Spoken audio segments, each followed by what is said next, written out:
transfer it to their den of thieves and the Bank of International Settlements.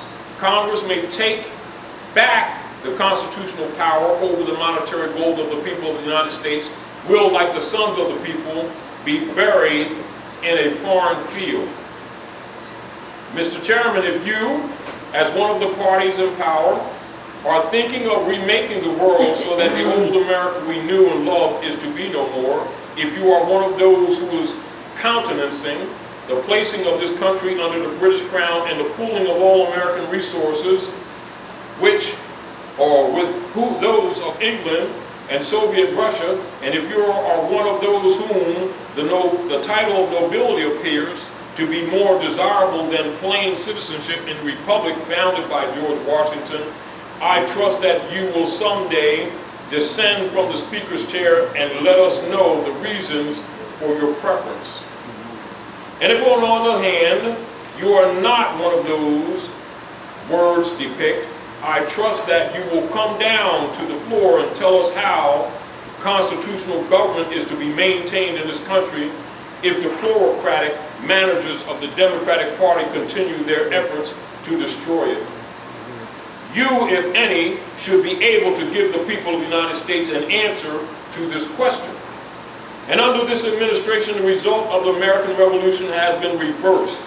The United States has become an economic vassal of Great Britain.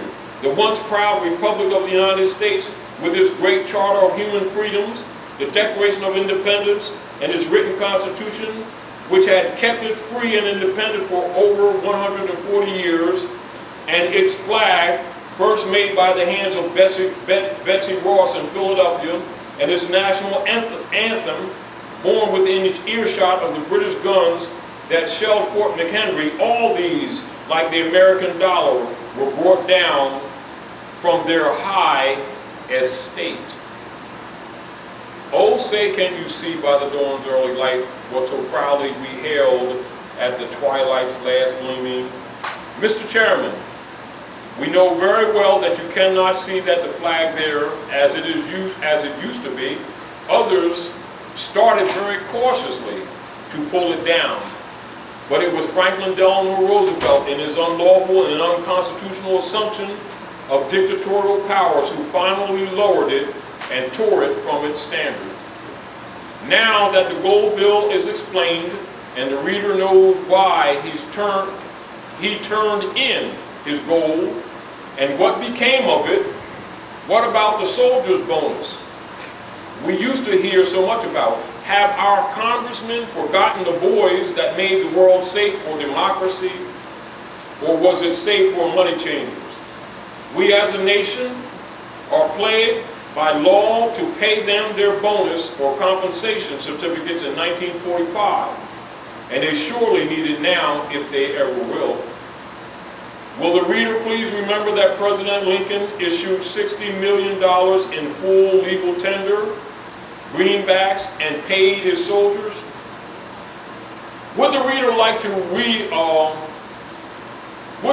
like some real authority on this subject? Then listen to Robert H. Hempel, financial authority and editorial writer on financial matters in the Hearst papers, and a really profound student on such matters. And writings in the Hearst papers of March the 17th, 1934, Mr. Hempel has the following to say, quote unquote, sound money. During the month of February 1934, we imported $371,347,100,000 in gold. We paid for it with quote unquote fiat money, treasury notes of the United States, printing press money, paper money, greenbacks, irredeemable in gold, silver, or any specific metal, lawful money of the United States, fiat money in every sense of the word. We have now no other kind of currency. It is the best, or is it the best money in the world? Despite the unlimited quantity offered in exchange for gold and the threat inherent in our huge secret stabilization fund, it has been so far almost impossible to prevent our fiat money from commanding a constant premium over its theoretical par in exchange for the most prized possession of European nations, their gold. It is very important to remember this. We are rapidly approaching the situation where the government must issue additional currency. It will very soon be the only move remaining. It should have been the first step in the recovery program.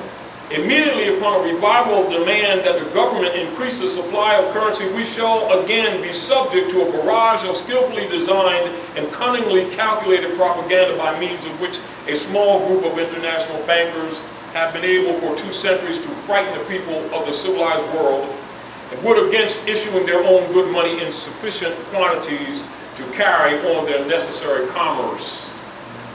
By this simple but amazingly successful device, these money changers, parasites in the busy world intent on creating and exchanging wealth, have been able to preserve for their private and exclusive right the monopoly of manufacturing an inferior substitute for the money which they have hypnotized civilized nations into using because of their pressing need to exchange goods for services. And we shall never recover our credit. Even if it were obtainable, it is uncertain, unreliable, does not expand in accordance with demand, and contracts unexpectedly and for causes unrelated to the needs of commerce and industry. Demand deposits cannot be loaned to commerce and industry. Many bankers have known this for a long time.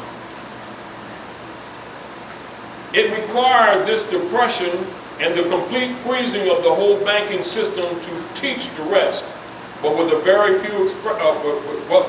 few exceptions, they have all learned. And I am convinced that the NRA experiment is running into a jam, and it has developed into a wholly different doctrine than the original conception. And having failed to stipulate recovery, the present idea is to distribute the pre- or non-existing profits from one group to another. And under any system of reasoning, the purchasing power, however, will remain the same.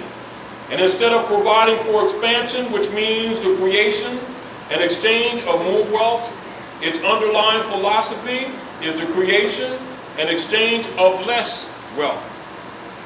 It is difficult to believe adult human beings at any stage in its development of civilization could be led into serious consideration of a system founded on such an absurd doctrine. We need in circulation $250 per capita in permanent, uncontractable currency, deposited in depositories and payable on demand to sustain a standard of living to which we had arrived in 1927 to 1929. To pay the then prevailing prices, wages, and costs, to produce incomes and to restore the property values of that period. It makes no difference how this currency is put into circulation. We all producers, and we all likewise, all consumers, each one of us buys from all of the others.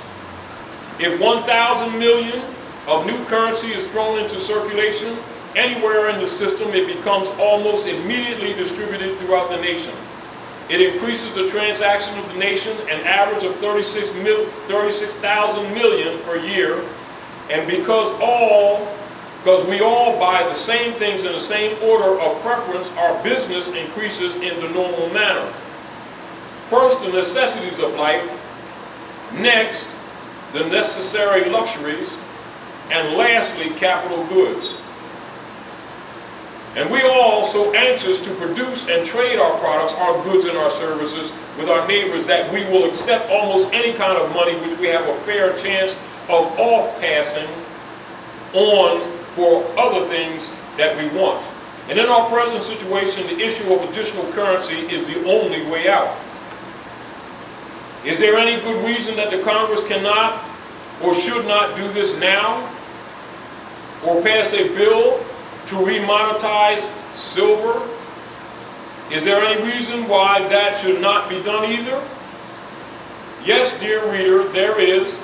And that reason is the control of your whole country by the foreign money changers through the Federal Reserve System of banks that have the power to issue unlimited amounts of their own greenbacks redeemable by their government, and to withhold loans and call loans and inflate and deflate the currency and the country at their own pleasure and for their own profit.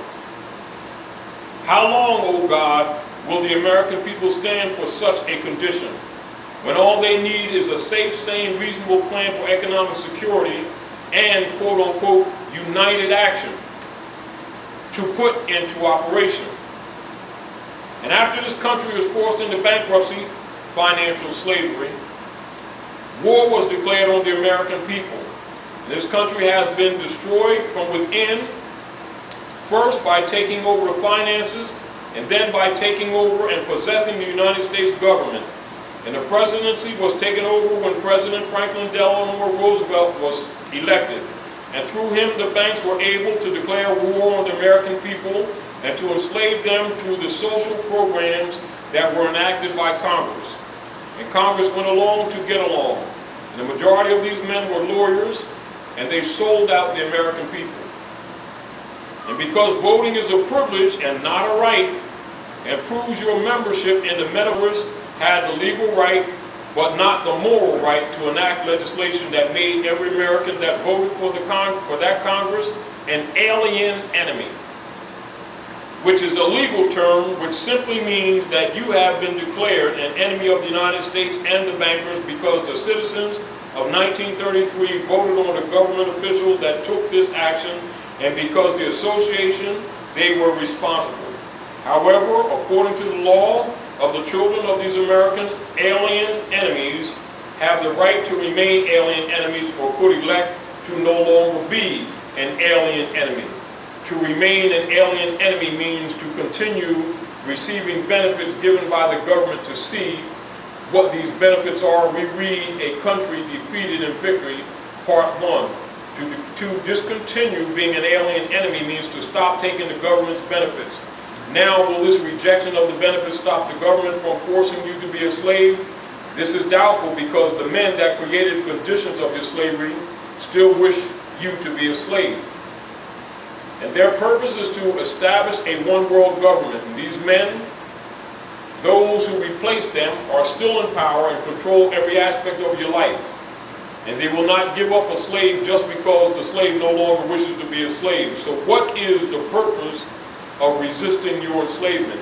Should we do as Congress did and go along to get along? And let me ask you this: did our anti-federalist forefathers give up or give in for financial comfort? No. If you believe in God Almighty and have received a redemption, or the redemptive blood of Jesus Christ, His Son, and you also believe that the Bible is the living Word of God Almighty, you also must know that this is not possible to serve two masters. Either you serve God Almighty or man, Jesus, in the book of Revelation 20:4. Those who had not worshipped the beast or his image, and not received the mark upon their forehead and upon their hand, and they came to life and reigned with Christ for 1,000 years. And the reward for rejecting Babylon, the mark of the beast, is to reign with Jesus Christ for 1,000 years. So if you choose to be an alien enemy, be aware that there are consequences to your actions. The legal term, quote-unquote, alien enemies, is defined in the following pages. And the following is a quote from the Congressman James Beck. And I think all the damnable heresies that have ever been suggested in connection with the Constitution, the doctrine of emergency, is the worst. And it means that when Congress declares an emergency, there is no Constitution. This means it's death. But the Constitution of the United States has a restraining influence in keeping the federal government within its carefully prescribed channels of power, is moribund, if not dead. And we are witnessing its death agonies, for when this bill becomes a law, if unhappily it becomes law, there is no longer any workable Constitution to keep the Congress within the limits of its constitutional powers. That's Congressman James Beck in the Congressional Record of 1933. And this ends Louis McFadden's comments as read for the record in the House of Representatives, the Congress of the United States. Now let's come up to current times.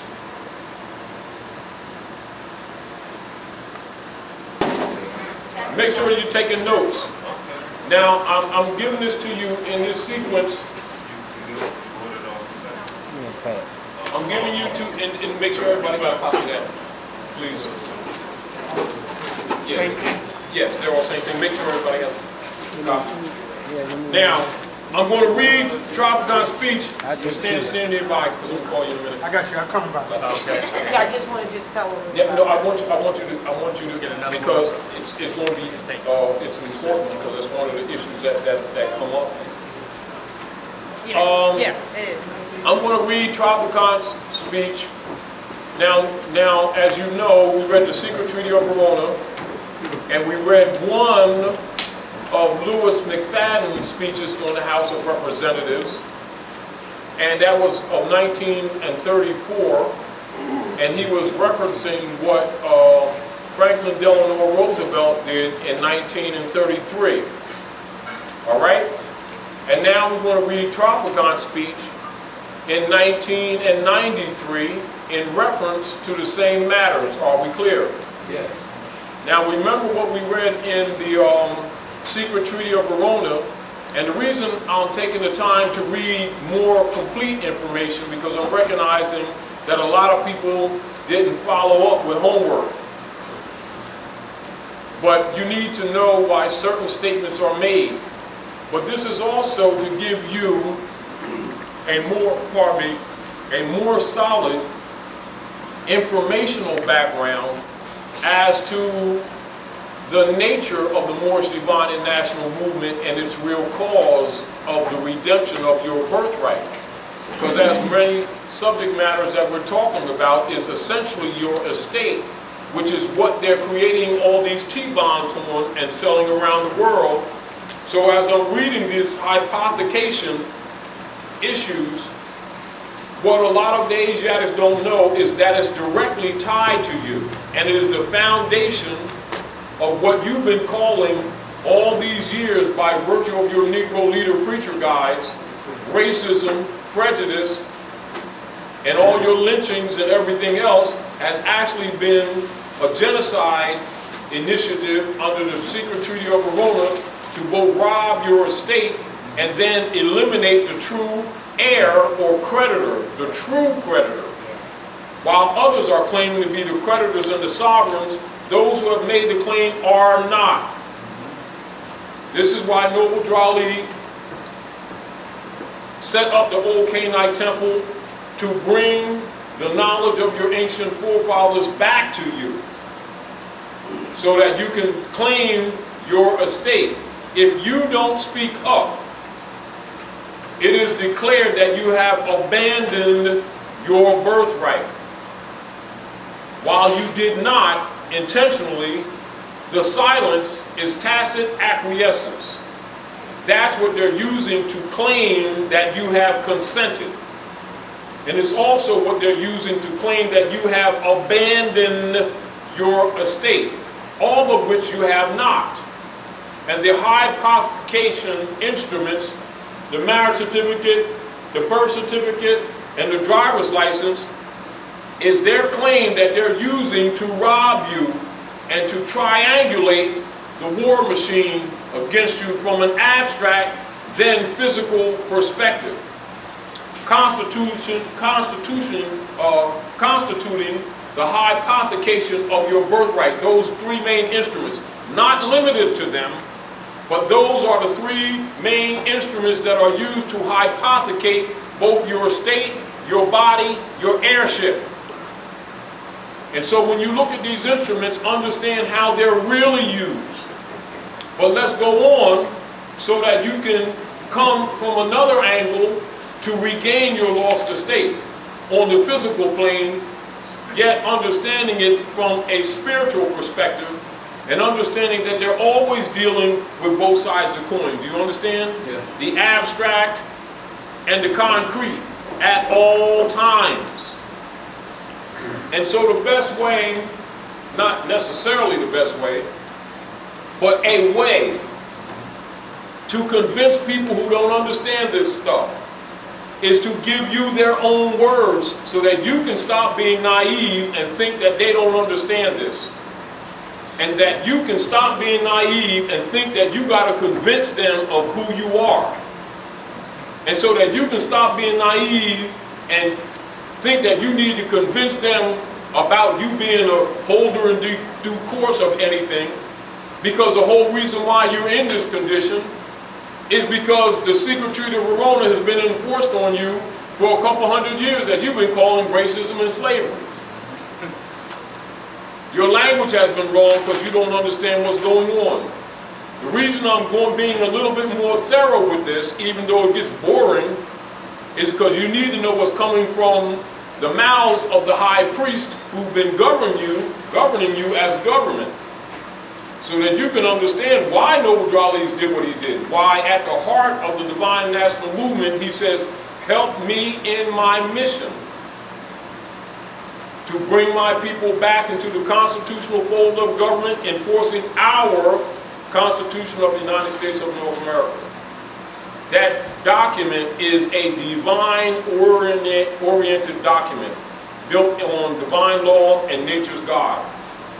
It is allodial in its character. It is not a democracy. The secret treaty of Verona and the operatives of the Knights, of the militia, of the Jesuit order, and Opus Dei is to overthrow this government. And that's what they've been doing. The fact that you didn't know that you're the real founders of the government, you stood by busy being black, thinking it belongs to the European.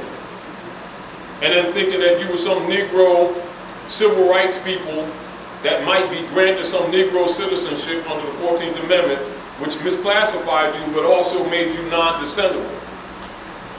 And then of course all of the false support information perpetrated by Negro agent preachers working for Rome under the 501c3 agreement with Skull and Bones member Lyndon Baines Johnson after they bumped Kennedy off, was to keep you under control and keep you marching in Negro circles, which also made you non-descendable. All of these principles are rooted in the secret treaty of Verona. You must know that to understand the operations of politics in North America, from North America, and imposed upon the civilized world. It is the root of all your economic, social, and political problems. Know it to be the truth. And thus, I speak the words of the high priests themselves so that you can see it is no mystery. Except that your Negro leader preacher guys took oaths in their different lodges not to reveal this information, so that the three ruffians could bang you upside the head, England, Ireland, and France, led by the Jesuit order of the Dark Knights for the militia of the popes of Rome, under the secret treaty of Verona in 1213, under Roman Emperor Innocent III, enforced by Thomas de Torquemada, i.e. the Spanish Inquisition against the Moors and the Jews, and you are them Moors and Jews. Do you understand? And the secret treaty of Verona is the foundation of all the secret societies of the dark side. Meaning the dark side and those in the light all got the same knowledge codified, but its use is of different purpose. Do you understand? So there's some that want to raise you. That's I-R, what? I-A-I-S, right? E. And then there's some that want to raise you. And that's R-A-Z-E. And that's what you're suffering from, those who are raising you. R-A-Z-E. Are we clear? Yes. And this is why all of them use your Great Seal Pyramid, because that is the symbol of civilization on the earth, and they're claiming your estate, hoping that you don't wake up and claim your estate. Are we clear? Yes. So this is for you to be aware. Now, if you want to honor your mothers and fathers, you can. If you choose not to, that's fine too, but know you're going to get cooked. So the warning is out. All right? And it's no secret. It's not given to you in some allegorical story, some sign and symbol. It's told to you straight up. Take it as it is, because it is indeed the truth. Let's complete the triangle. United States of North America Speaker Republic Representative James Traficant Jr. of Ohio, addressing the House of Representatives, keep this in mind, and in context with the secret Treaty of Verona on the floor of Congress. And then Louis McFadden's speech in 1934 backed up Louis Traficant 1993 in reference to 1933 with Skull and Bones member Franklin Delano Roosevelt, and understanding the sequence, the operative sequence, and where you are today, and why you must nationalize, because that's your only way out. Are we clear? Mr. Speaker, we are here now in Chapter 11, and members of Congress are official trustees. Official trustees. Official trustees. Presiding over the greatest reorganization of any bankrupt entity in world history, the U.S. government. We are setting forth, hopefully, a blueprint for our future, and there are some who say it is a coroner's report that will lead to our demise. Take all these statements into qualification based on what you know is already in place. Are we clear? It is an established fact that the United States federal government has been dissolved by the Emergency Banking Act of March the 9th, 1933, 48 Statute 1, Public Law 89-719, declared by President Roosevelt being bankrupt and insolvent, HJR 192, the 73rd Congress in session June the 5th, 1933, joint resolution to suspend the gold standard and abrogate the gold clause, dissolved the sovereign authority of the United States and the official capacities of all United States government officials, officers, and departments, and is further evidence that the United States federal government exists today in name only. Exists today in name only. Exists today in name only. The receivers of the United States bankruptcy are the international bankers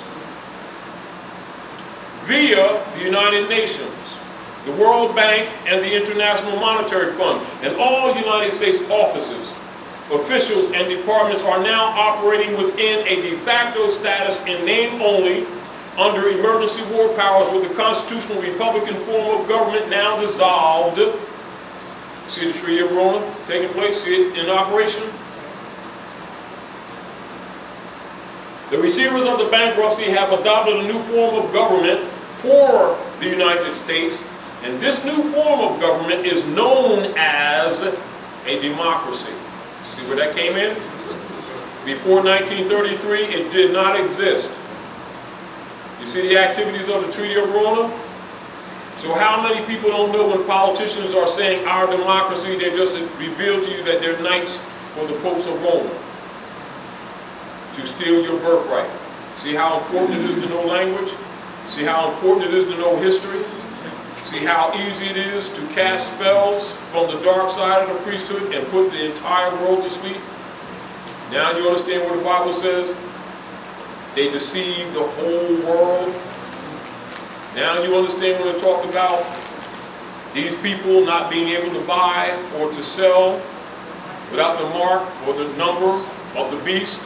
Now you understand when the beast is devouring, waiting for the child to be born so it can devour. So we're coming from the abstract of the allegorical stories in the book of the Son and bringing it to the politics of the world in its operation. Are we clear? Breaking the mystery. But you must know how they think in order for you to know how to think. You know how they act in order for you to know how to proact as opposed to react. Are we clear? Thus Noble Drawley said, I want active Moors and not passive Moors. Are we clear? Now, the new form of government is known as a democracy, being an established socialist communist order under a new governor for America. And this act was instituted and established by transferring and or placing the office of the Secretary of the Treasury to that of the Governor of the International Monetary Fund. So you see, when the Inquisition Revenue Services, which is really disguised as the Internal Revenue Services, is really the Inquisition operations. Because the United States has no treasury. That's why you'll see the IRS put Department of the Treasury, because it's the popes of Rome. Now you understand who you're paying taxes to?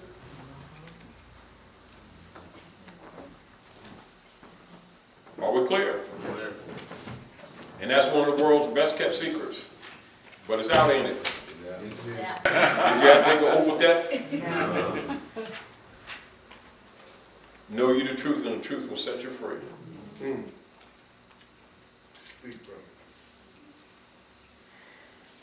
And so now, that is done under Public Law 94-564, page 8, section HR 13955. And it reads in part, the United States Treasury Secretary of the Treasury receives no compensation for representing the United States. Why does he not receive compensation for representing the United States? 2 reasons. The United States is dissolved. It's bankrupt, and the office doesn't exist. He's a front to keep you in the mystery, to keep you in faith, blind faith, operating with the fiat that comes from blind faith, as opposed to true religion and the money, which is the gold and the silver coin. See? Say it again. The scripture says the gold is mine and the silver is mine. Mm-hmm. I have on 1,000 hills. Mm-hmm. All right. She just made another tape. All right, look at it. You can expect 2 or 3 more. We're listening all the way up.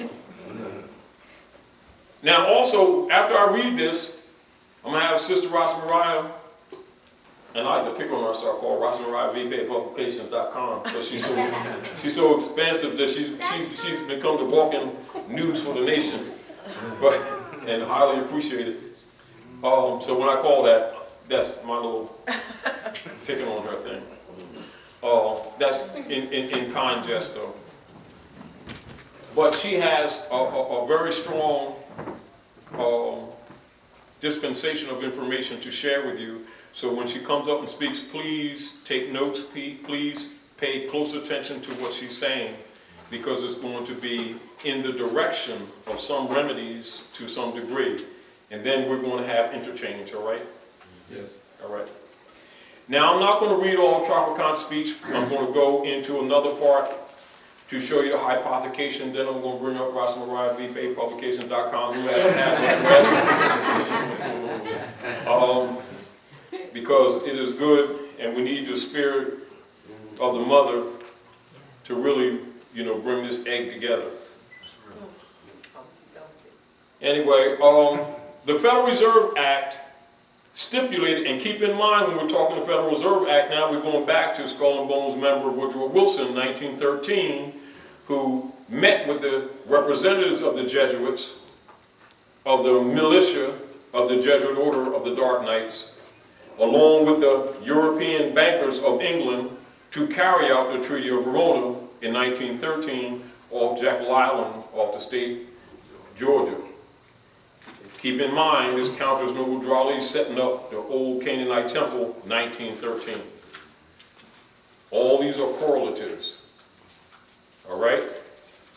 Federal Reserve Act stipulated that the interest on the debt was to be paid in gold. And there was no stipulation in the Federal Reserve Act for ever paying the principal. Prior to 1913, most Americans owned clear allodial title. Clear allodial title. clear allodial title. That's A-L-L-O-D-I-A-L. Title to property. Free and clear of any liens or mortgages until the Federal Reserve Act of 1913 hypothecated all property within the federal United States to the Board of Governors of the Federal Reserve, in which the trustees, quote unquote, stockholders, held legal title. The United States citizen, the U.S. citizen, quote unquote, tenant, franchisee, was registered as, quote unquote, a beneficiary of the trust. Beneficiary of the trust. Beneficiary of the trust. Via his or her birth certificate. Triangulation, you see? In 1933, the federal United States hypothecated all of the present, and future. You got that? Yes. Yes. Properties, assets, and labor of their quote-unquote subjects, the 14th Amendment U.S. citizen, to the Federal Reserve System. Go back to the divine warning by the prophet for the nations that was set forth before this even took place. Now you understand why he's a prophet. Yes. Yes. He said the 14th and 15th Amendment is not necessary for the salvation of my people and my citizens. And he says, if you don't believe that the program I have for the redemption of my people and citizens is correct, go to those who know law. That's the highest level of civic instruction. How dare these fake representatives tell the people that the prophet did not teach civics? Islam. If I could add on, in that statement, he specifically said, go to those who know law in the city hall. Yes. And they will be glad to render you a favorable reply. And yes, and your government officials. Yeah, and your government officials. Yes. But if anybody ever doubted that, with those proclamations that came out at the beginning of this fiscal year, you know, that was just affirmative to that statement. Yes. You know, and then know that they came out because we sent an international proclamation to the world governments. Indeed. And it put them on the spot. Exactly. Which, as Ras Mariah said, you know, this is why Hillary speaking with the Moorish flag. Yeah, I see that. Appealing to the government. Why? Because that's the real American flag. And they're burning embassies of this fake government. So they're trying to appeal. And she has, here we go. Also. No. This is the real one. Yes. Now this is the full-fledged off of the in the Benjamin Franklin room. They just gave you a little piece of it down there. That's the Benjamin Franklin room, 8th floor. Whoa. In the White House. In the White House, yes. Wow. Do you understand? Why?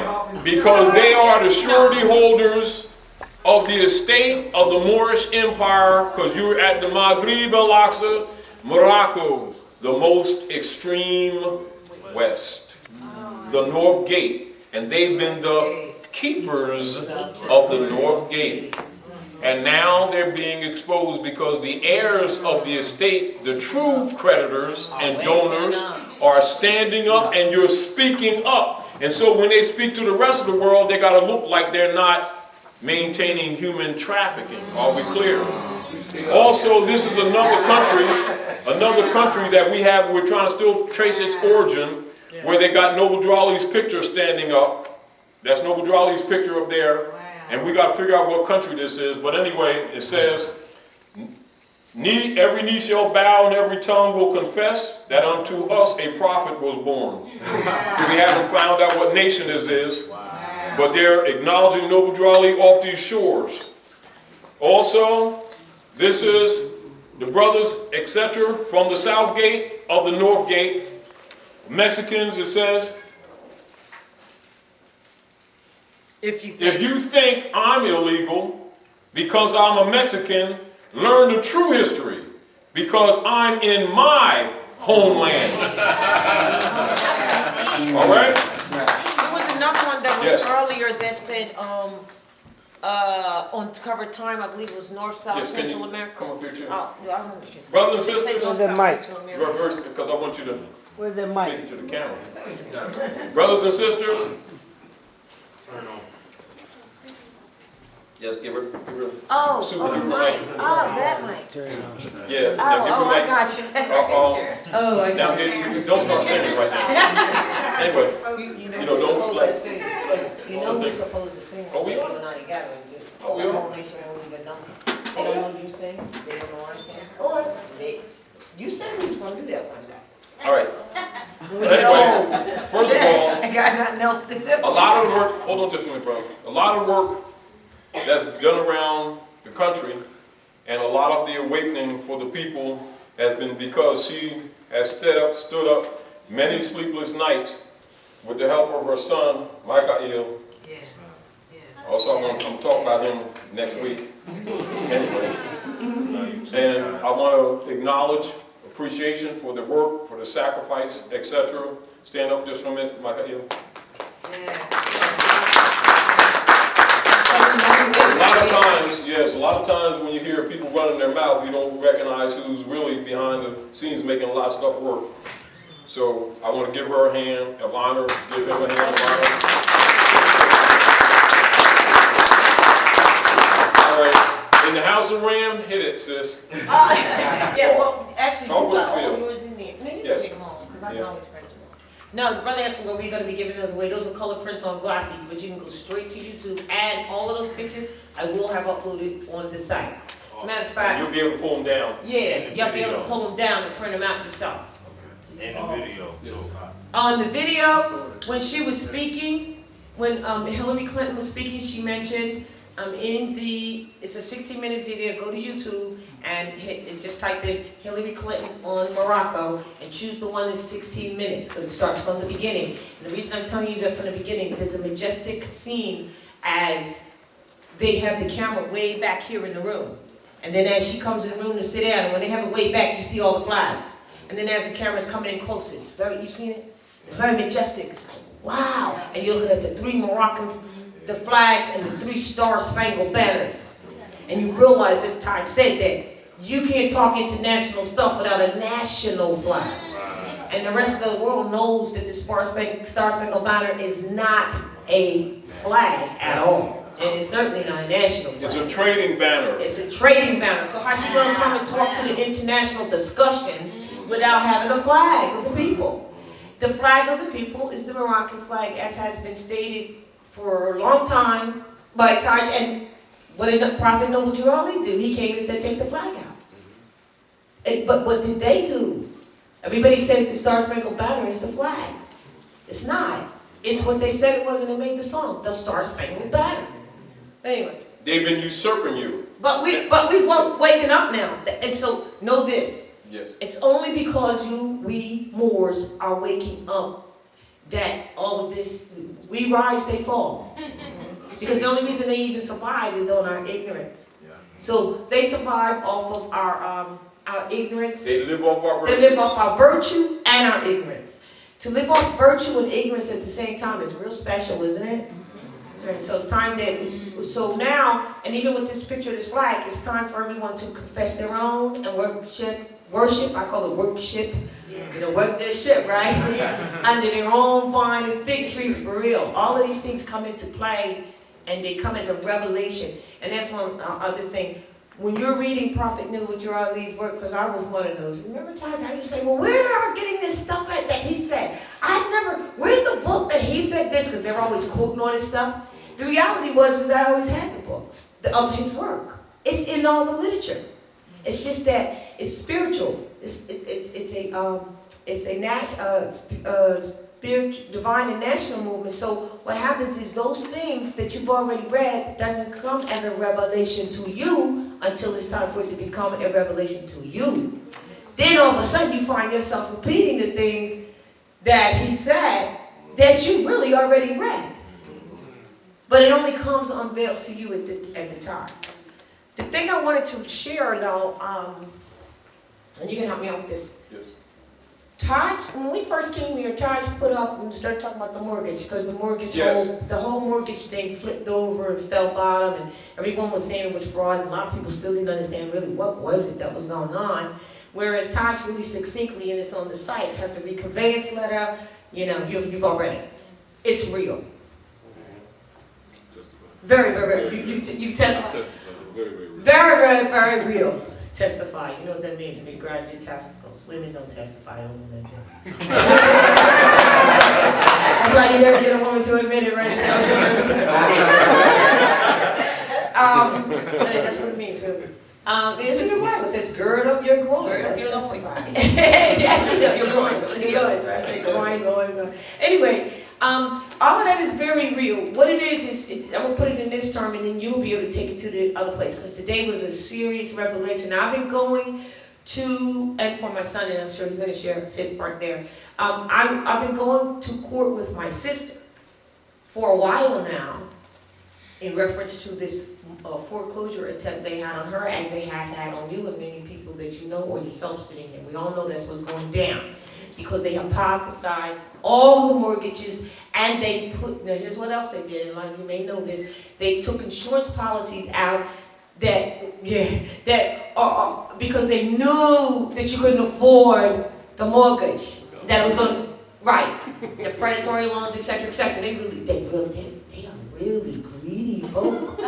So what they did was they took out insurance policies.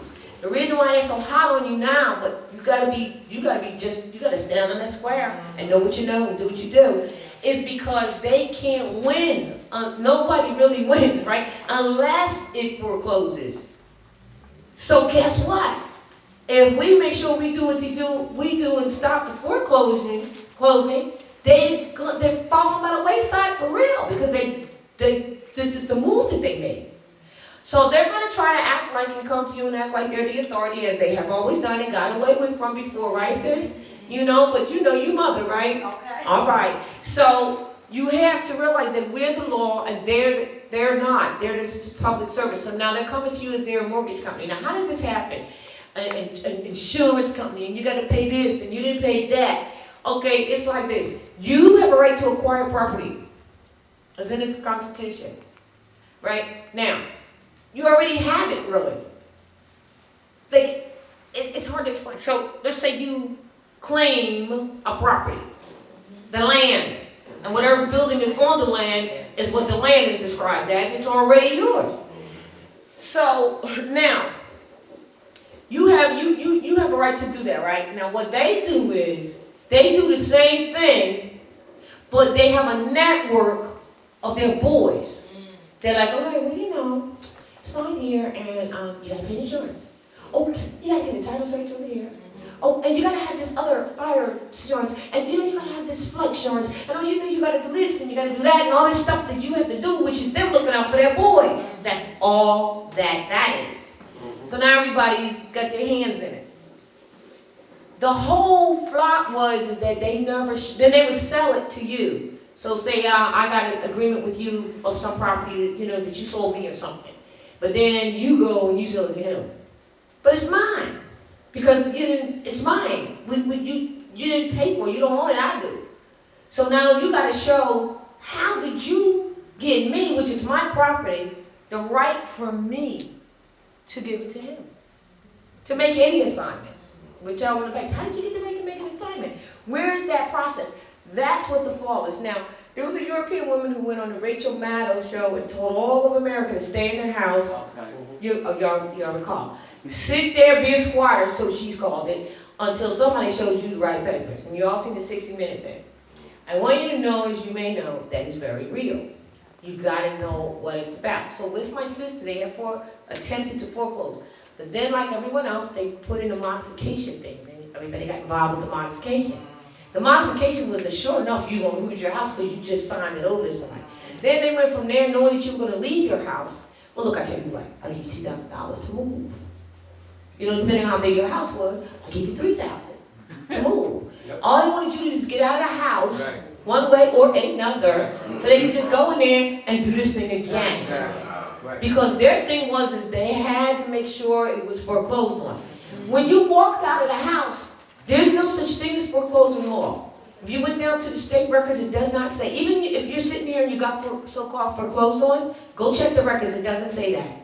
It says that you abandoned it. Exactly. Exactly. Yes, ma'am. Yes, ma'am. It says that you abandoned it because guess what? You did. Right. You walked out. That's right. Under threat, duress, coercion, and all that, yeah. And lack of knowledge, right? Which is what they've been getting us with anyway. But the real deal is go to your state records. It will never say foreclosed because it is not lawful. That's right. It says you abandoned it and you did. So now you walked out. You're gone. Guess what they do when you walked out? They start the whole process all over again. Then they go sell it to somebody else at a reasonable mortgage rate. But the deal was is that that rate that they needed to have it foreclosed, they got that to happen because you left. Right. You quote unquote foreclosed, and they got paid insurance money.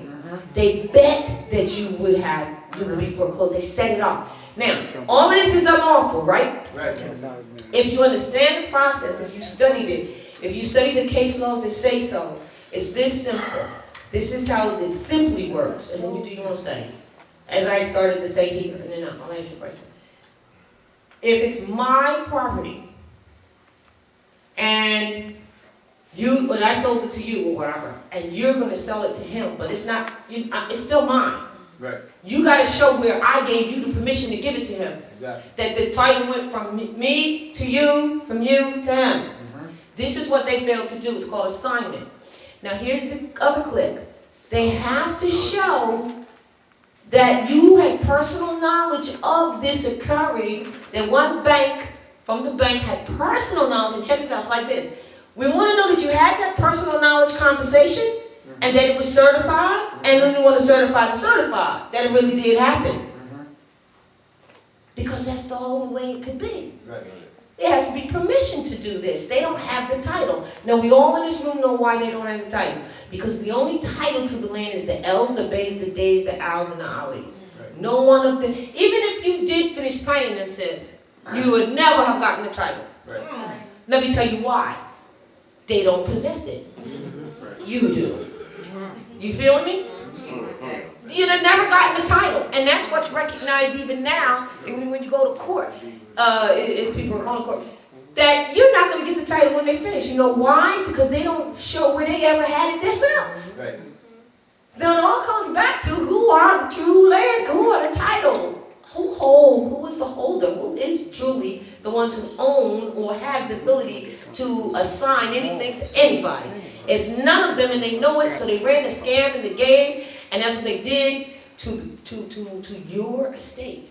So now you're waking up, I'm in court today. It was a wonderful thing, because the person who's writing the documents is on it. They're so good that now you all have people in your family who are not conscious yet, or at least they're not, acting like it. Yeah, they still have faith in that other system. Right. They think that's all right. Right. So, but and that's how it was with my sister.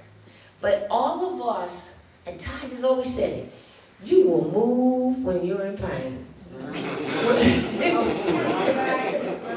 When it seems like there's nothing else that you can do, why not? I'm going to tell you, seriously, and I even said something, you're shaking your head, but I know you've heard this and seen this too. Because I've never seen this before, but I see it, I understand it. This is the move that was made. My sister and some of your family and friends left the house. We said, no, go back. We convinced her to go back. She moved out. Remember we helped her move? She got another place. She stayed for like 2-3 months. Remember, 3 months, that's the charm. That's the 90-degree angle. That's when you're going to make your changes. That's why seasons change everything much. By the way, today is the 1st of autumn. So happy autumn equinox or fall equinox to everyone. All right? You got to bring in. Right, yeah, you got to bring it in. So it's special that you're here today and that we're all here today, because you look around and you find out when you didn't plan it, who are you with on these wonderful, pivotal change of direction comes now. So we're all good that we family, we're here right now, our energy is being shared to move forward into this new season, all right? Now, so she moves out. We're like, me and my brother's down North Carolina, he says, you know, you have nothing to lose. And my son tell him, just move back in. She said, you know, nobody's coming around. Anybody come to your door? No, what do? We're so programmed that as soon as they send you a letter, notice of intent to default, it says notice of intent. It didn't say anything but intention. It said we intend to smack you tomorrow. You gonna let us do that?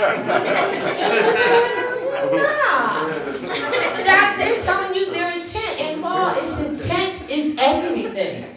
But what we do when we see the notice of intent, because we're so brainwashed and sleep, hitting the head, remember, buried in a shallow grave, but we just, the reason why the symbolism is buried in a shallow grave is means you can just really stare it up. Keep it moving. You ain't got to dust a whole lot of dirt off of it. That's why. Am I right? Right. That's why they say that.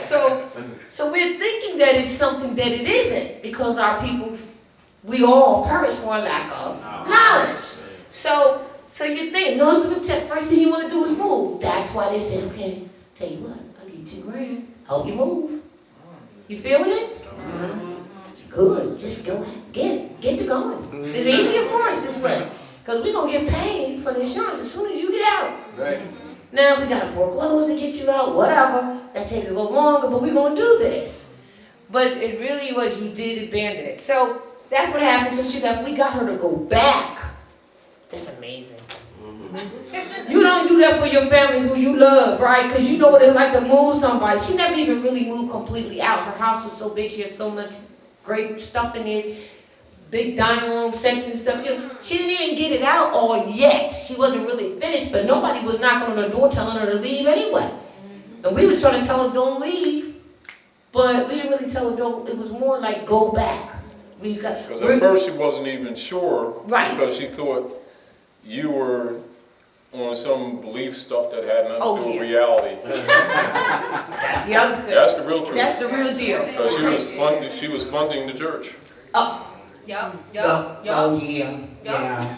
But They built a new building too. Have you ever noticed that some of the people you know don't become the quote unquote what they think is religious until after they have something happening in their life? Some trauma. You know, like after the divorce. Yeah. Oh, what am I going to do with the children? Everybody tells me I should put them in the church. No, well, all right. Did they become religious? Yeah, those people, right? They claim to become. They claim to become. But anyway, so of course, without being said, like you all have experienced, your family thinks you're absolutely off your rocker. But the first should be last and last should be first. Endure that. Yes. Because you endured a lot. If you know what you know and have faith in what your knowledge is, you just have to endure that, because the day is coming, if it hasn't already came, and I know for many it already has, where you'll find looking at you a little bit different now. They used to think you was really off the rocker. Now they want to hear something, what you got to say. How many can say that's true? All right. All right, so you've endured to this extent, to this part. So just, it's really interesting, but that's how it works. You were set aside from your family so that you could get these lessons. Right. If you hadn't been where they were, you would not have gotten these lessons. You wouldn't have walked this way at all. So now they're going to need you. Right. And you love them, you always did. Yes. The only reason why it's you that was chosen is because you have that love, Right. and it's able to go back without, because it's pure love, you know? Right? Now you look at some of your family members, they wouldn't be so the same, would they? No.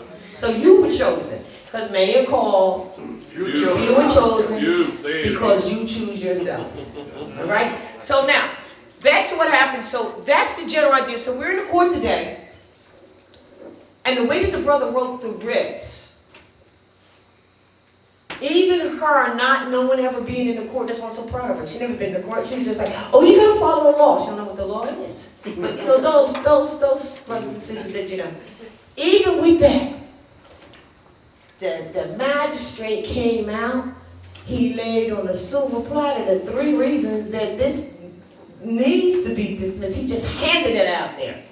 You understand? Because it was written in such a spirit that he couldn't, he even said it. He said, this is an interesting reading. And he couldn't deny the facts that was in it. And of the 3 things, intent, that notice of intent, they withdrew that back, saying that if the notice of intent doesn't have the original holder on it, that has to be dismissed. Well, they took that back because they can't find none that does. But let's move on, because the real issue isn't that anyway. The real issue is what did I say, Taj? The standing. The standing. Which means status. That's what I wanted to share with you. The capacity. The capacity is what was on the calendar To make today. the claim in the first To make place. the claim. Yep. That's the end, because he even said, well, all right, about the intent, this is defective writ. We don't want to talk about it. Mick's like what he said about that. He learned something from that today. And then he says, well, as far as whether they answered the discovery or not, because that's questionable, because if you got 10 questions in discovery and they answer 9, they didn't answer the discovery. So it's like, okay, do we fuss over this? Do they answer it or not? He says, but really, even if we did or we didn't, that's what he said. Right. He said, really, what's left is the standing. Yes.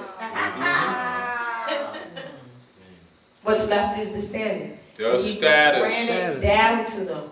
You cannot show where you are the owner, or where the owner has given you you have no personal knowledge, or give you any written thing that says here, do this with that. And guess what? They never will. Now, what do you recognize right there? That we're talking about status. You're talking about estate. Estate, correct, yeah. Yes. You see? So, when you start speaking up, and you put it in an affidavit, not motion, the trustee must answer. Right. And if they fail to answer, whatever their argument is, it doesn't matter. Exactly. It's dead. Yes. Yes. Covered all doors. Yeah. Knowing that they would try to dismiss things, but it locked all the windows. Yes, it did. It did. Yes, it locked all the windows. Now I want to add this. And make I want to add this. I understand this. We've been brainwashed to think so much that that's phoniness that they put in front of us is correct. That my sister said, and then she caught herself. She realized, well, I straightened her out afterwards. Oh, okay, wow, now I can get a loan or something, with the house. I'm like, what? See now listen. This is very important. Complete that. Let me complete this. I said, you just took this property out of the corporate market. Yes. You will not be turning around and putting it back in to get somewhat fiat that isn't real money from finance, but I knew she didn't She's going to quite admit the understand jurisdiction. that. So I didn't go there. I just said you just took it out of the corporate market. You can't put it back. You keep it. If you don't want to be there, give it to your sons, just 2 sons who were growing up, or give it to someone else who needs it. But this is what I told her. It's not so much, this isn't about her attacking her in any way. It's She now just said, fungible. no. I told her, you can never sell this. Because now that you have it, and it's considered, dismissed with prejudice, or without prejudice, but then in 3 months, we'll come back and dismiss it with prejudice so that nobody can ever even come on it. They can't anyway. Because I'm doing the long and the short of it. If we have to, we're just going to claim it anyway, being nationals, but go through the thing. So anyway, so the thing is this, is that you can't sell it. Well, do you have a title? No. Well, I can't get. How you gonna get a title? They can't give you a title. They don't have. Because they're not going to give you title. They don't have a because title. They only have these. That's right. Exactly. Exactly. There you go. Oh, you already had it up there. They don't have the title to give you to sell it. So now wait, let me just finish this thought. You can't sell it. You don't have the title. But really, if you wanted a title, you'd have to make it yourself. And if you're going to make it yourself, Back up. wait a minute. No, you have to be in your natural status position. This is what I told her. So, see how we ran right to? Right to the point. Come right back Back to the point. principle. You can only be the true heir. Exactly. Meaning that they can bounce you all around, and these banks can use all these commercial instruments, and they can operate on their 10 points of the uniform commercial codes and put you in an adhesion. But when it all blows by, if you come to the argument with the proper concepts, they're going to have to admit that they're maintaining slavery. But once you get off the auction block, you better go nationalize if you're serious, because they're going to come back. Exactly. Yeah.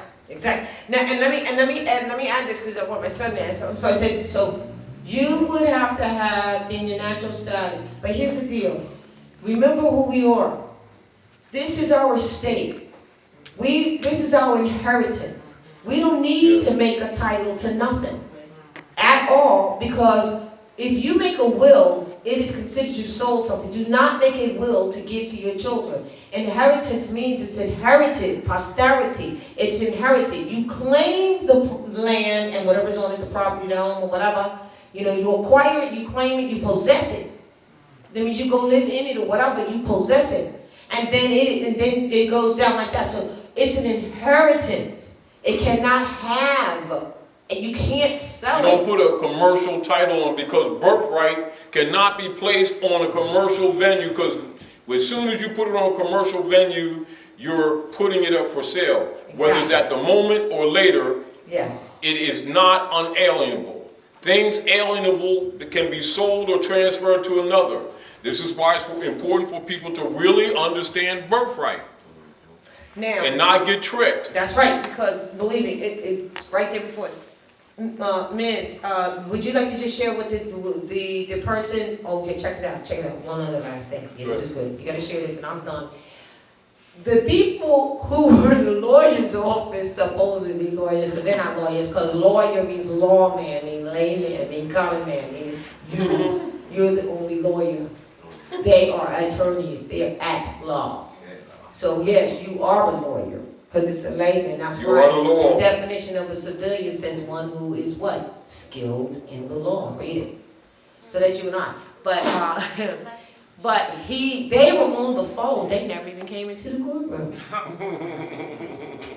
So they're on the phone and officers of the court. Yeah, right. And the magistrate says, can you show us where you actually, that this particular company is not the servicer, not just the servicer, but actually the holder? Can you show that? Oh yeah, it's right there in the first line. It says, okay, I read it. It says that such and such company acquired this either by loan or by. You don't even know. It says it could have been this, it could have been that, but this is what they're used to doing. They're not used to having to be held to the law. Hold them to the law. Prophet Noah Ali said, enforce the law, enforce the Constitution. That's what Bey says we're supposed to be doing. Now, at one point, the attorney's office on the other end, because every time we come, they have a different one. Because they'll send one, right? Get beat up, right? Go back. No, I'm serious. Every time we go, one time it was a woman, European, send somebody else out there. This time we think they said, well, go ahead. You just started in the law firm, you go try. Beat them up. Half the class. But like the brother who wrote the writ, all honest to him, all power. But Mick picked up something really interesting. And that was that they said, well, I feel that we have the loan because what happened after that, Mick? Please. Microphone. Yes, peace. Thank you. I'm done. It's fine. Love for family. Come to your sister's aid. Peace. Just to share on the experience we had today, it was very interesting because, I personally, I don't like going into the Roman venues, but every time I do, I learn something, or either something I already know gets affirmed. And it was very interesting that somebody had mentioned the word feel, F-E-E-L, in the court. And the magistrate said, feel, I don't think that's the right word. Now, me listening from an impartial perspective, I said, that's an admission to how powerful the words you use actually are when you're communicating with these people. That's right. You see what I'm saying? Because when you look at language, it's like the land gauge. So this is how we gauge on this land, is through the language. And if you don't know the proper words, if you don't assert the proper language, they're going to esteem you as not knowing what you're talking about.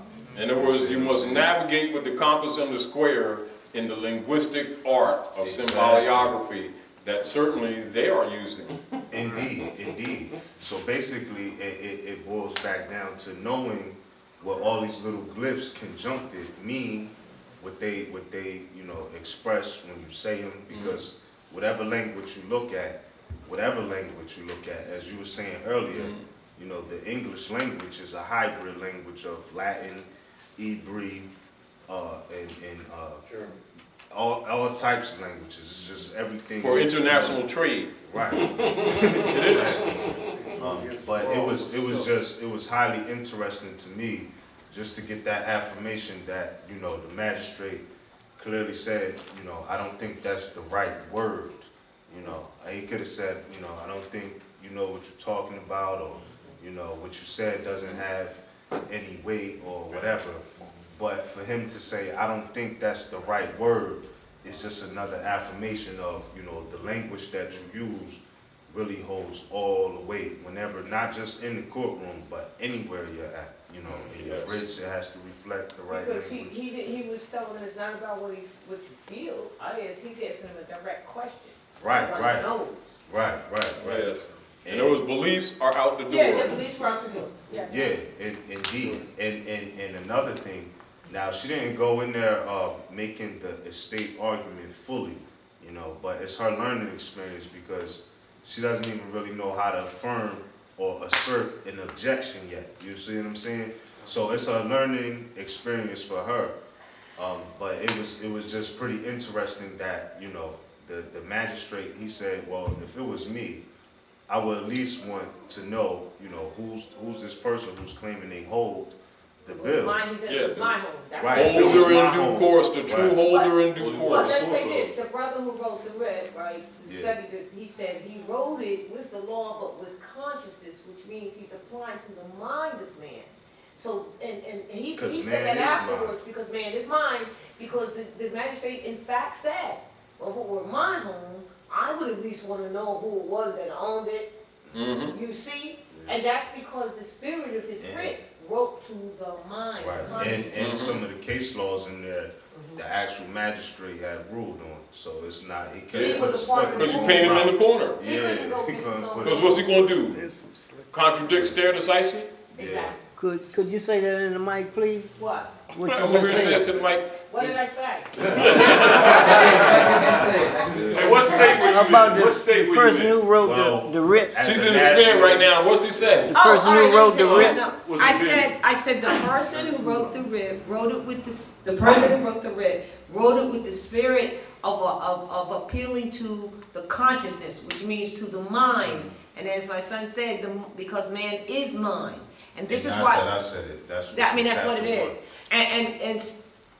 And so oh, lost my train of thought. Now, this is what it is. Keep in But so mind. what it is, well, let me just He's say. a magi. He wrote it with the spirit. So this is why, with the spirit of consciousness appealing to the mind, which is why, in fact, that's why the magistrate said, well, if it was my home, I would want to know where it came from, like that. Yeah. So what he's setting up is the obvious judgment. Exactly. He was excellent. McDonald's. Yes. Plus he already knows. Plus he knows he's going to go down in history, and he don't want to be on the wrong side of history. Because we're coming after the tail. What state was the video in? Oh, and the so-called New Jersey. Quasi-national Oh domicile. yeah, can you explain the difference? Because I love it, between national domicile, quasi-national domicile, and then municipal. That's important because if we get that tied, we got Black's this. law right Yes. Because that's why. Can I say this? That's why in our writs we say, in the jurisdiction of my ancestral estate, which is north, south, and there. Right? Yeah. When they say to you in the jurisdiction of Delaware Here you go, Mike. Township, you say no, in the jurisdiction of my ancestral state, you trump and you rebut just by that one line that it's about your ancestral state, Domicile, which D-O-M-I-C-I-L. trumps everything. The jurisdiction of my ancestors. That's your state, there you go, now, see what I'm saying? That kills all this stuff with a sword. Slash national domicile. As Now, my national brother domicile. said right here, that's like holy water and garlic smoothie. The national domicile, the quasi-domicile. You go. Okay, alright, true, okay. Well, because I could explain to you, but I'm gonna read it straight from the text so we could be on the same page. Yes. Because it's an old maxim, thank you. It's an old maxim that, you know, we can't understand each other unless we're on the same page. Excuse me. So I'm just gonna read from the same page where I got my enlightenment and understanding from, okay? And this is under the definition of domicile. Anybody who's done sincere studies in law dictionaries recognize certain definitions you look up, they'll have sub-definitions. Like you could look up bond, and under it they'll have indemnity bond, or something like that. It'll be a sub-definition.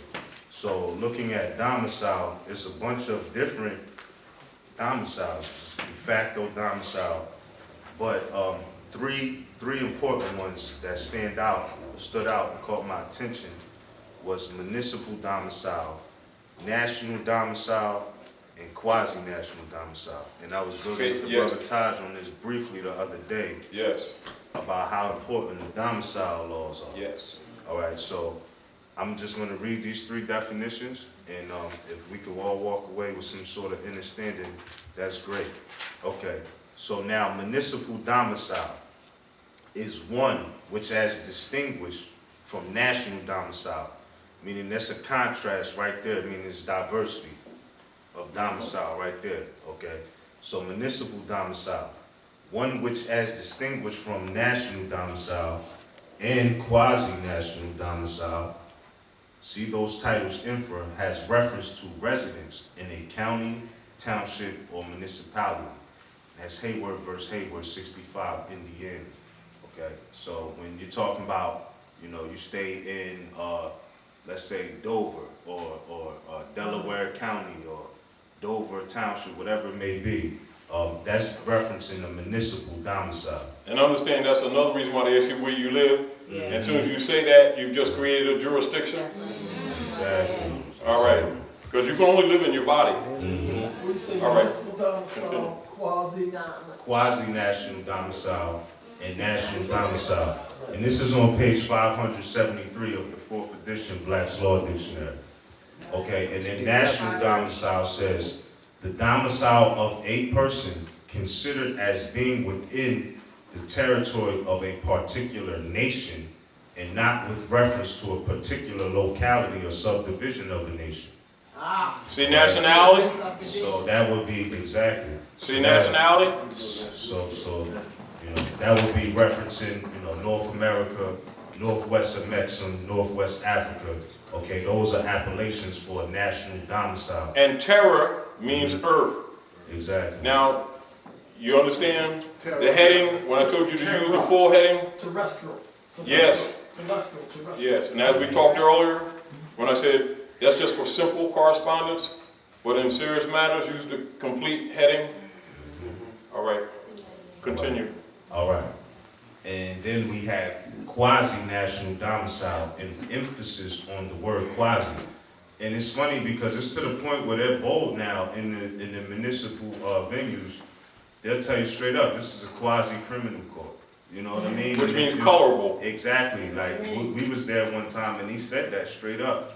But you know, sometimes some things slip past us and we don't really recognize like, oh, that was the boot to smack them with right there. But that's what it is. Okay. Oh, no, I remember when we were in Pleasantville? Yeah. No, that's when I went there. Allegedly, when I went there with no paperwork, because I thought that I was going to just get a little like, I said, oh, I don't feel like having this fight. I was going to give them 40 notes for a ticket or something, and they wanted 200. I said, oh, heavens, no. And I didn't have any paperwork in. And I asked them, well, what kind of court is this? And they said, quasi-criminal. I was just trying to get enough to get out So, I mean, so I can get back with the paperwork. I mean, Right, I right. mean, whether it's- She ended up, That creates being an in that injunction. situation as well, Oh, yeah, I bet, yeah. just for the record, we did. No, and matter of fact, he's not sitting on, by the way, he's not on the bench when they fired him. Finally, huh? Yeah. They fired him. They said, All right. you're practicing law on the bench, you're not going away. We Oh, want good, us to that's go." what you gonna But tell that's them. the writ that Yeah, we had put in. exactly. And, Mel Free put one in, and somebody else put one in the territory. Exactly. Right out. I'm There you telling go. the active, it works. It works. Power of risk. They don't tell you that it works because of that, but it does. They're gonna start throwing each other under the bus. Yeah. Continue. All right. Now, quasi-national domicile, and remember, these are 3 different jurisdictions you're talking about.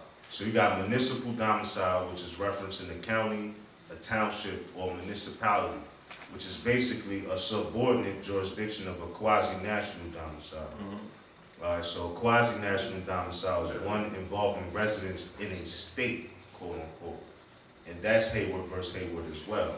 So if you say, I live in Delaware, or, I domicile in New Jersey, okay, that's quasi, that's colored. Yes. Because those are subdivisions of this national domicile, which us as Moors are heirs to, being North America, South America, Central America, that's the national domicile, or Northwest Amexem, Northwest Africa, North America. That's national. So we heard ourselves National, when we use anything other than a national domicile. Exactly. Okay. Now, Yes. with that Given consideration, jurisdiction. And yes, second, with that consideration, keep in mind, Anybody got a highlighter? I got one, but I ain't Is that the because I got it marked already in my, It's in the fifth too. I got it marked in my other law dictionary. But listen, and this is back to what we were talking about earlier, because this is how serious that is, what we were talking about earlier. And this is why when we always mention to you all, in our casual conversation, but yet it is serious, when you're doing your paperwork, while we tell you do 8x14 so your seals can be there, and you fly your colors, which means you're not an abandoned ship, it automatically establishes national domicile. Without any context under it, they already are challenged. You don't have to claim injunction. It automatically, and this is why it kills the system. But this is also why they try to override, because it's dead. I mean, like you just checked them. They're getting ready to move, like doing the chess. Yeah, these turkeys, they Negroes, they don't know nothing. And they're getting ready to move, and then look, and the board's already checked. How's that? They're already in check. This is really what happens in law. Do you understand? Now, That's what's happening. what happens is, what we're trying to do is spiritually get you to that comprehension that that's what you've actually done. Knowing that some of us doubt ourselves because we don't totally understand the concepts. And so this allows that gray area where people can try to sell you packages or make you bounce through a whole bunch of other systems to get to somewhere that you're already standing. Yes, that's what's so great. And it's not that, you can run around a room if you feel like and come back here and stand. I mean, if you need that exercise, go ahead and do that. But if you really understand and comprehend what's really going on here, if you declare your nationality and really comprehend what it means, then you travel without moving. Do you understand? Yes. This is where we're trying to get you. And trying to get you brave enough to be brave enough to smack Goliath upside the head with his own stuff. Yes. Do you understand? Yes. But understand, his own stuff ain't his stuff. Right.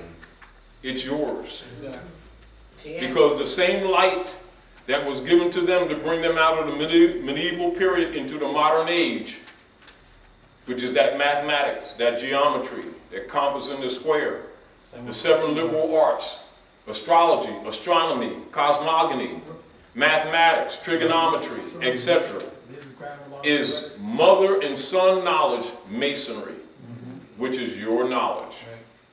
And our issue is to give it back to you uncorrupted, because that's what takes Goliath's head. Yes.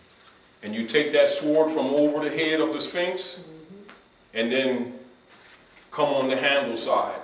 It's better to be on the handle side because it's a two-edged sword, and it has a crescent at the tip. But don't that crescent govern the room of woman? Yes. So mom is back in the house That's right. and cleaning up. Now you can decide whether you want to honor your mothers and fathers or you want your head off. Because that's what it's coming to. Yes. Now you understand why Hillary's speaking to the world with that Moorish flag up there? See, world, stop burning embassies. We're not doing human trafficking here. Flag of the people up. Now, You Mama understand? Noah Jolie said what time? She said, I'm gonna make the European tell the truth. Make the European tell the truth.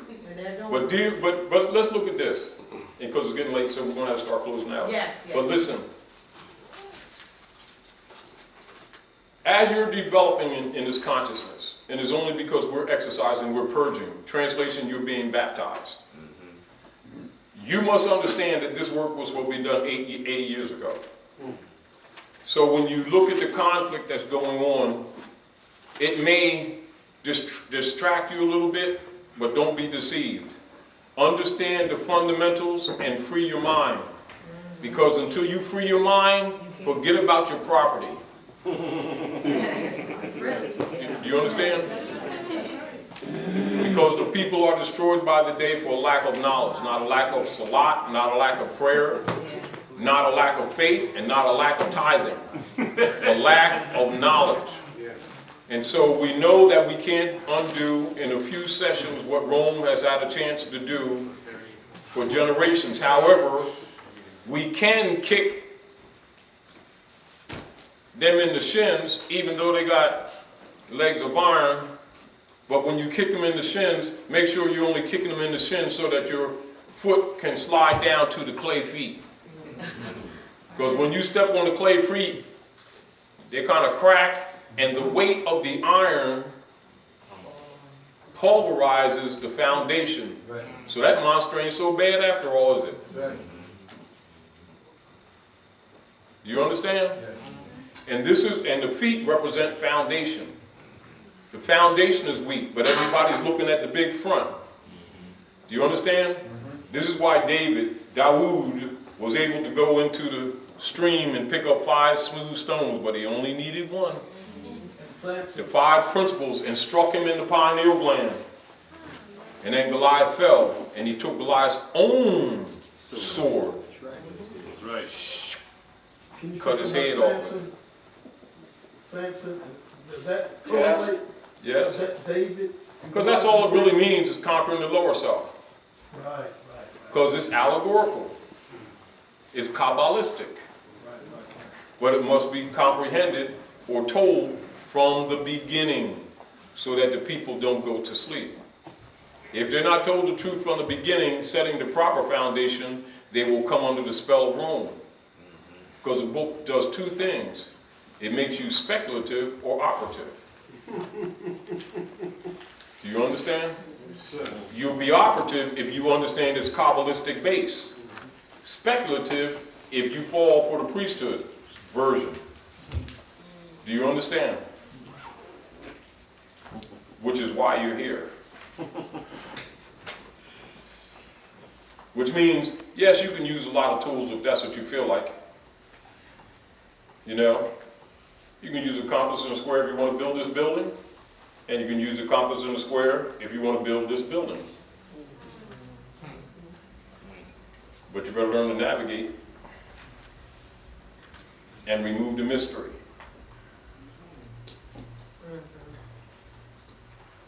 All right? Anyway, we're going to close out. Any questions? You know, I stay Finish up. I just wanted to add just one last thing. Go ahead. This is domiciled with a D, just domiciled.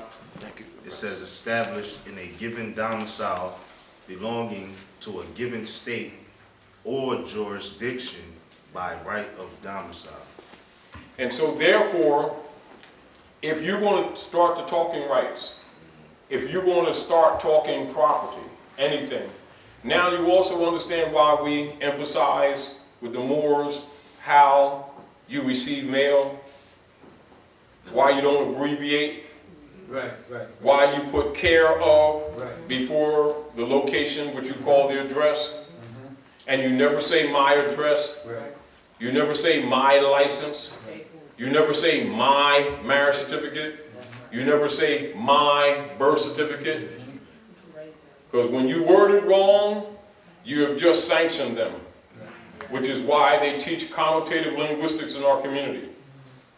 This is why the prophet set up the Moorish Holy Temple of Science to correct your words, because you cast spells.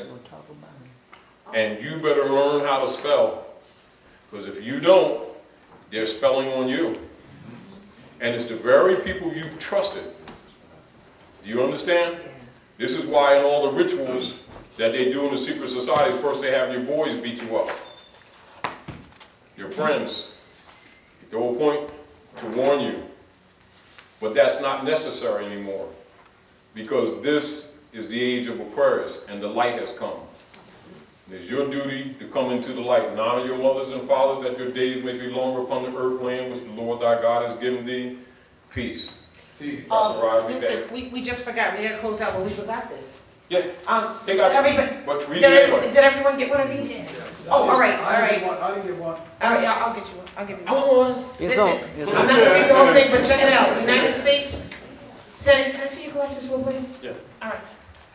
Listen, this is on taxes, 1989.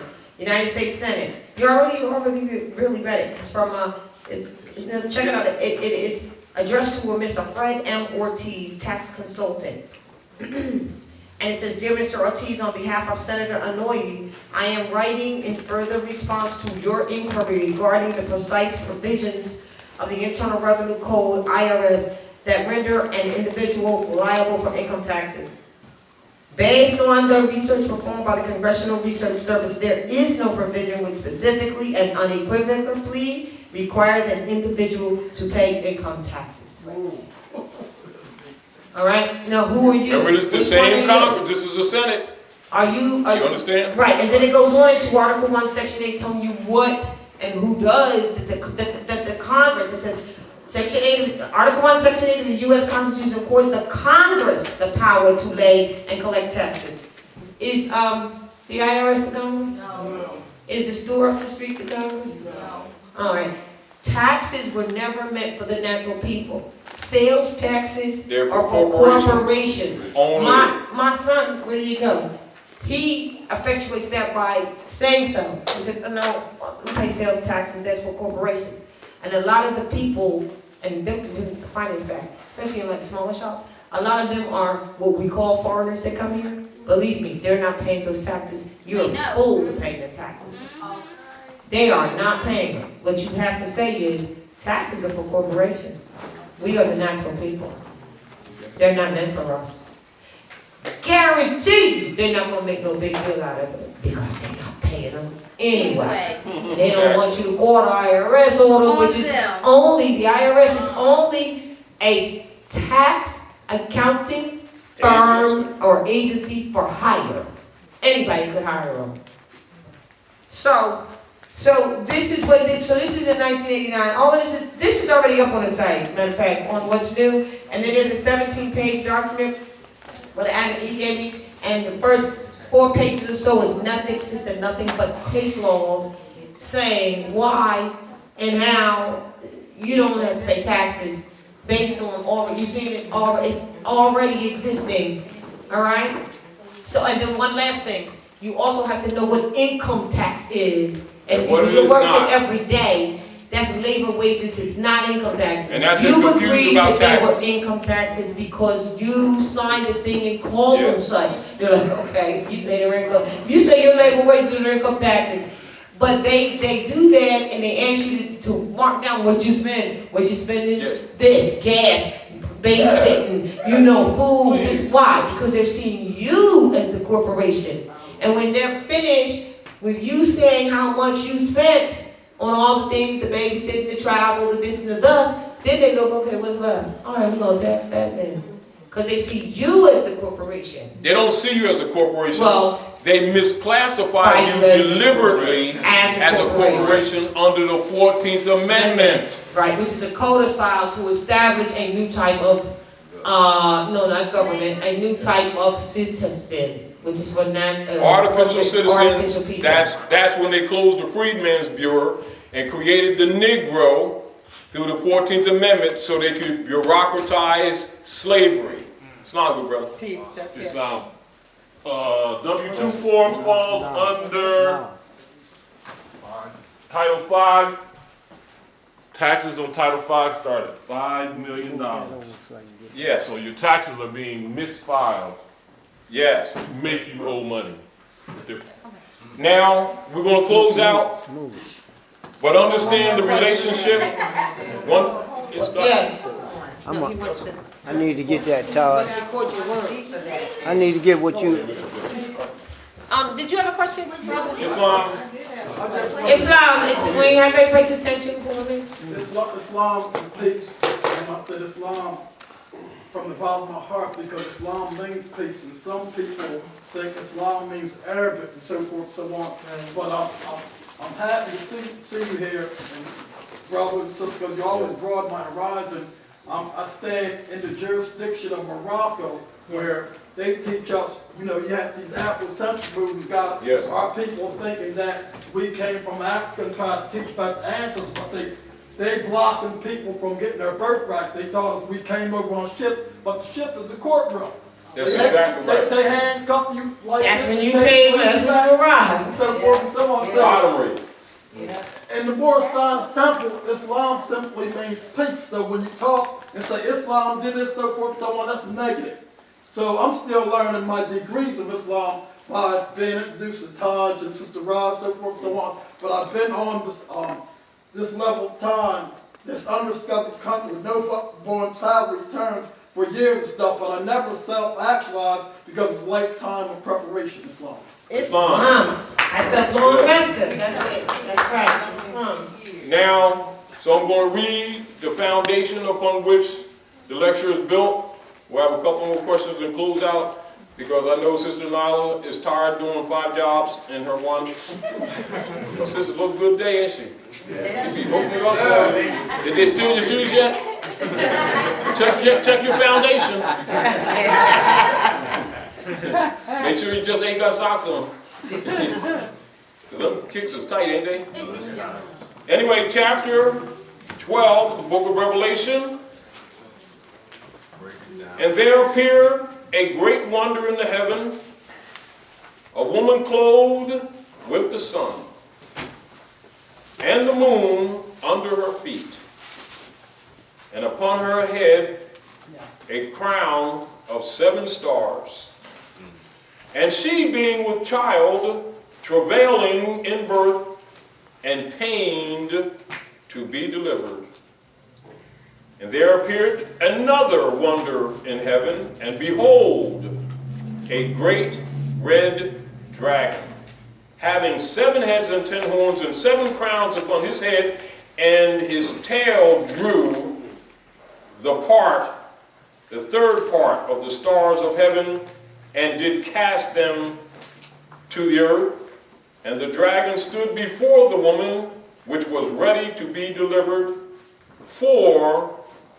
to devour her child as soon as it was born. I declare that he will have no lunch this time. Islam. Islam, everybody. I have a Black Law Dictionary, 4th edition, used for sale for $50. I want it right now. You got it? I want right now. Give me that peanut butter sandwich right now. I was going to give you a mic. I want that peanut butter sandwich. Yes. They have to do that. All right. I'll pick it up later. I'll pick it up next time. Oh, really? Okay. Oh, no, you can get into it. Thank you, brother. I appreciate that.